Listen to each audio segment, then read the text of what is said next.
I'm Bobby Knoxville, and this is Hold My Beer. You guys caught me with the mess that is my perfume shelves or cabinets, and I decided to maybe do some clearing up. But as I cleared this top shelf here, I'm gonna put my Christian Dior's, and only the ones where they said to the world, hold my beer. So we'll clean all this up. Look at this. I got this as a dust cover for some of the art materials in there, and it's all mixed up. And we just come off of summer. So anyway, the first time I think that they said it was see, that's why I have the rub there. The first time when Dior said hold my beer to the rest of the fragrance community of the world was boom, Fahrenheit, right? In the late 80s. I mean, I'm taking broad strokes here. They did it before with probably Poison and stuff like that. With Fahrenheit.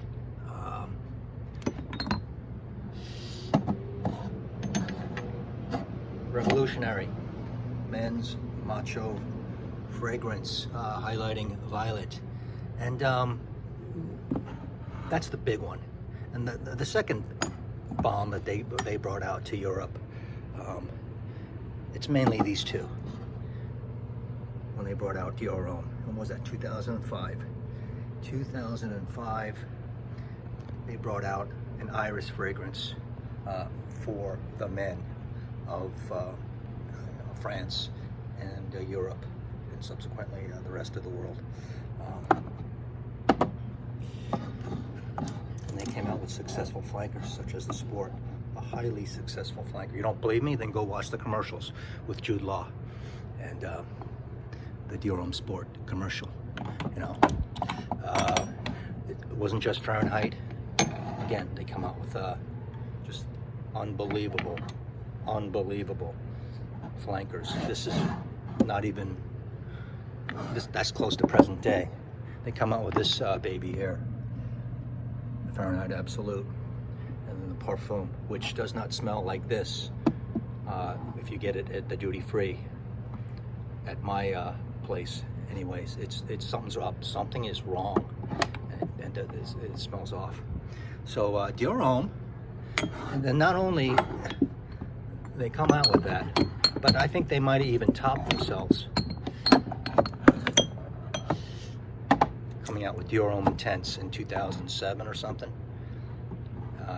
A different formulation than this 2011 Dior Homme, but this thing was a topper, you know, depending on your taste.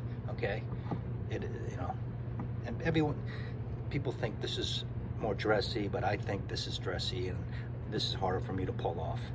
All right, this is more metrosexual. I think this is even more casual. Wear a little, wear a lot. And then they kept on continuing with 2014, the Parfum. And they really came out with a stunner. So with those two major lines, yeah, I can't think of other houses where, you know, had such an impact on contemporary perfume. And, you know, I'm just talking about the men. The Privé line as a whole, from 2004, and then exclamation point when they came out with La Collection Privé in 2010. As a whole, I think is like a showcase in exclusive lines. And it said, this is how you do it. This is how you do it. So the Privé line as in its whole, not just one. And what I think about the Privé lines of Dior and Chanel is they're not for the masses. They're not for everyone. They're for people, good customers like you and I, that just love the whole designer line and no perfume, and they know it well. And it's kind of a gift. I take it as a gift to us. So tell me what you think about that.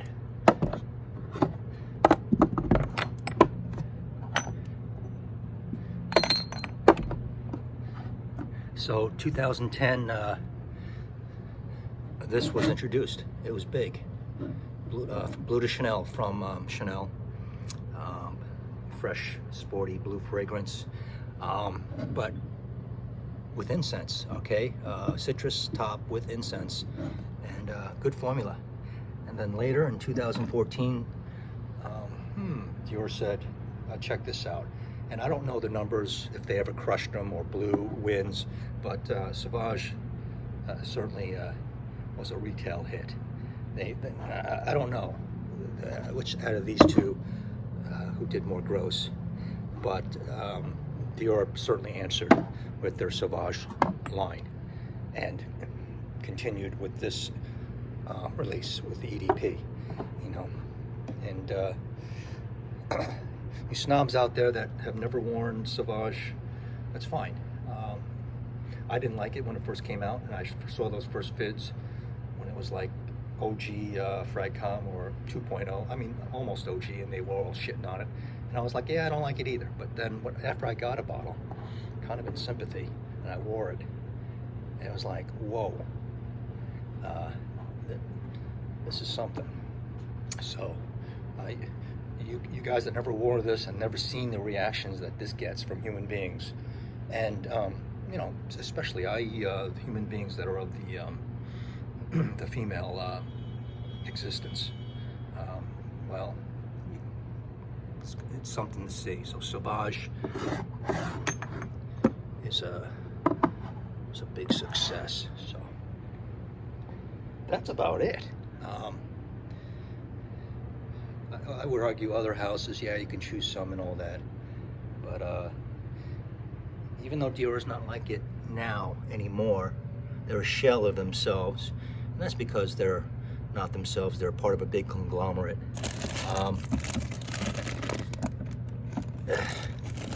You know, they're daring, they were daring, and they were on top of things for men and women. So we'll keep it like that. I'm gonna rearrange the rest of this, but we'll keep that top right up there for the Hold My Beer Frag Days. 200, big boy. And like I said, it was the Fahrenheit that's probably started it all. All right, tell me what you think. And you know, I got similar content. Maybe on this shelf here, I'll put my X-Files bottles, the X Factor bottles. Bottles that have a certain X factor you just can't explain, and Dior is some of them. Well, speaking of which, I have not discovered or confirmed it yet, but this has some kind of X factor. So this might be my X factor, and I'll put a lot of these underneath in here. Yeah, I gotta start doing some stuff. So that'll do it.